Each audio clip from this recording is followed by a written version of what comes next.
Hi everyone, welcome to Beginners Coding channel. Now we discuss about the topic on thread synchronization in Java. Please use headphone for better audio quality.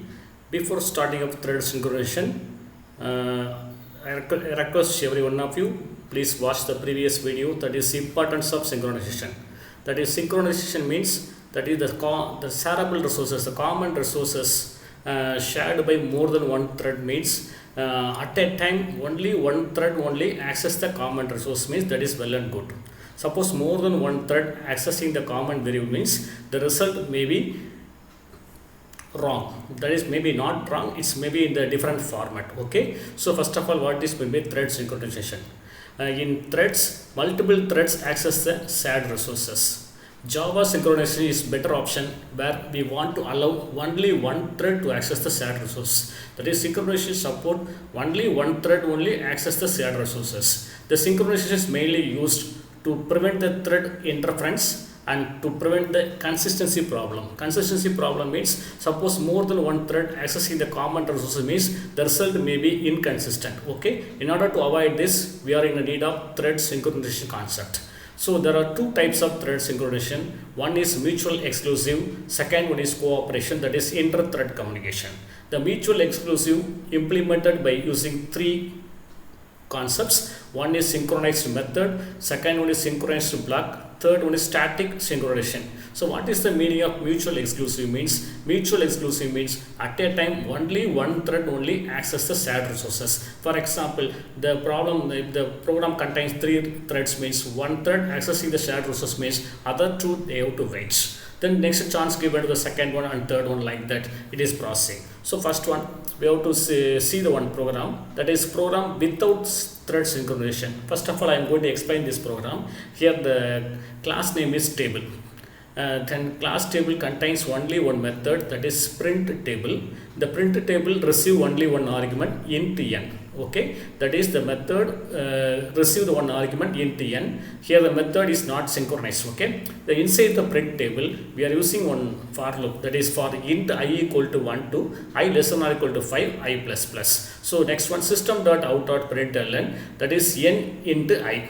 So for example, if the n value equal to 5, just assume 5 means that is 5 into 1 and 5 into, that is system.out.println print 5 times 5 into 1 prints 5 value, 5 into 2 prints 10, then 5 into 3 prints 15, 5 into 4 prints 20, 5 into 5 prints 25. That means the system.out.println prints 5, 10, 15, 20, 25 to 5 times. Okay, the next one try block. In the try block we are using one statement thread.sleep. That is thread.sleep means all of you know that sleep means it's a blocked state. That is, this thread is going for 400 means 0.4 seconds. You go thread going for 0.4 second as a sleep mode. Okay, then using the try block means we have to define the catch block also. Catch exception system.out.println catch. Then close curly brace. So try block over, catch block over. Next for loop also over. Next one print table function also over. Class table also over. In the class table contains only one method. The method prints table,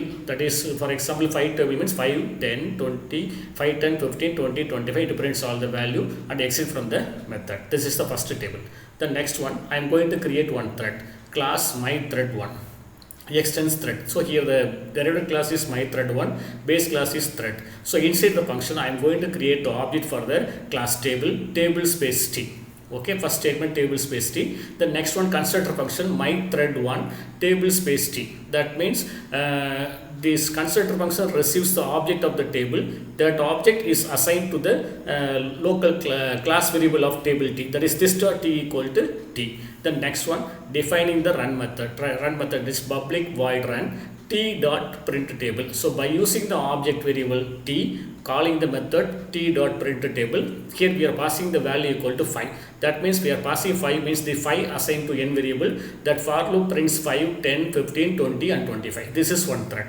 The next one I am going to create another one thread, class my thread 2 extends thread. Here also my thread 2 is the derivative class, thread is a base class. then table T. So my thread also constructor function table T, this dot T equal to public void run T dot print table of 100. Here the n value equal to 100. That means that print table prints 100 into 1, 100, 200, 300, 400, 500. So now we have created 2 threads and 1 class. Okay, the next we have to write the main program. The class name is test synchronization 1.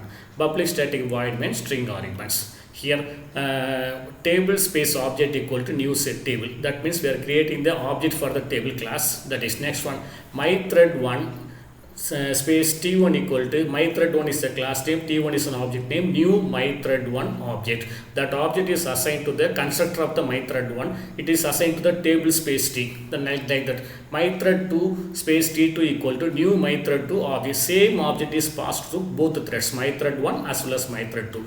Here next statement is t1 dot start, then next one t2 dot start. So here t1 dot start means that is control goes to the my thread 1 dot run method. My thread 1 run method. In the run method we have to place the statement t dot print table 5. That means it call the print table function and prints the 5, 10, 15, 20, 25. Next t2 dot submit, it calls the my thread 2 run method. Next it calls the t dot print table. It prints the value 100, 200, 300, 400, 500. But in this program we are not synchronizing any method. That means we will get the inconsistent output. For example, see the program. First you will get the 5, then 100, then 10, 200, 15, 300, 20, 400, 25 and 500. That means output in the same output in different format. That means first time the thread first time executed, then second thread executed, again first thread executed, then second thread, like that the output will show. That means this program does not implemented by using the synchronization concept. Okay, the next one, the same program implemented using synchronized method. So synchronization is implemented by an internal activity known as lock or monitor. Okay, the next one, every object has a lock associated with it. Okay, every object has a lock. If you declare any method as synchronized, it is known as synchronized method. That means any method preceded with the keyword synchronized means that method is called as a synchronized method. Synchronized method is used to lock an object for any shared resources. When a thread invokes a synchronized method, it automatically acquires a lock for that object and releases it when the thread completes its tasks. That means that is when the thread invokes the run method means it takes the lock after completion of the task only it releases the lock only. Okay. Next, the same program using synchronized method. Okay, only one change in the program, class table void print table, class table void print table. Before that void print table we have to mention the keyword synchronized. That means now the print table function is a synchronized method. Now the print table is a synchronized method. The remaining coding, that is class my thread 1 coding, is same coding, need not change anything. The next one, class my thread also same coding. The next one, main program also same coding, need not change anything. Now the output is here. Just first of all, t1 dot start means control transfer to the my thread 1 of run method. Then from that it calls a print table. That is it's a synchronized method. Synchronized method means one thread accessing the shared resources means other threads not allowed. That means the thread 1 complete its task successfully, 5, 10, 15, 20 and 25. Then thread 2 after completion of thread 1 it releases the lock. Then again thread 2 takes the lock and do the task, and after completion of the task it releases the lock. Now output equal to 100, 200, 300, 400 and 500. This is called as a synchronized method. Any method preceded with the keyword synchronized means that method is called as a synchronized method. Then second one, synchronized block. So okay, synchronized method means the entire method is a synchronized method. Suppose in the method contains 50 lines of code, but you want to synchronize only 5 lines. So that time we have to use a synchronized block. Synchronized block means method means the entire method is synchronized. Only in the method contains only 5 to 10 lines only synchronized means that is called as a synchronized block. It is implemented by using synchronized block. The points to remember the synchronized block. Synchronized block is used to lock on object for any shared resources. The scope of the synchronized block is smaller than the method. So method means it's a complete method. Synchronized block means only one some part of the method. Okay. The syntax for the synchronized block is synchronized keyword, open bracket, close bracket, object reference expression.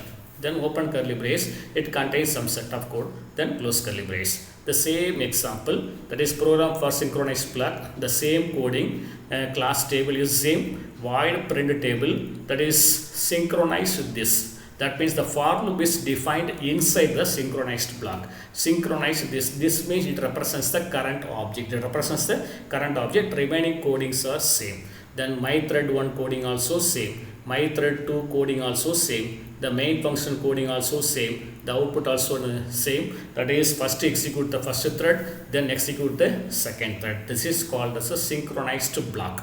That means some part of the method declared with the synchronized keyword. Okay, that is called the synchronized block. Third one, static synchronization. In both the methods, that is synchronized block and the synchronized method, we have to lock the objects. You have to lock the object. That means one object of the table only pass to the both threads. Okay. Now here in static synchronization, if you make any static method as synchronized, the lock will be on the class, not on the objects. Here we are not using the objects, only the class only locked. Okay. Static synchronization. The same coding, class table, synchronized static void print table. That means the print table defined with the keyword static as well as synchronized. That is called as a static synchronization. So already all of you know that if the class contains any static method means it is not the member of the class. Okay. So static synchronized. The next one, for int I equal the inside the function we have to define the same for loop. There is no change. But in the my thread one, that is means in my thread we need not define the constructor, only we should define the run method only. That means we are not locking the objects, we are locking the class only. So constructor function is not required. So public void run, that is print table. How to call the print table means table dot print table of 5. Here the table dot print table means this time it locks the table class. Okay. The next one, my thread 2 also public void run table dot print table of control 100. The next one, main program class tested synchronization. Here my thread 1 space t1 equal to new my thread 1, my thread 2 space equal to t2 equal to new my thread 2, t1 dot start and t2 dot start. Okay. Here output is first it execute the first thread, that is 5, 10, 15, 20 and 25. Then execute the second thread 100, 200, 300, 400 and 500. Now we conclude the session. We have discussed about the thread synchronization. So thanks for watching. Thank you.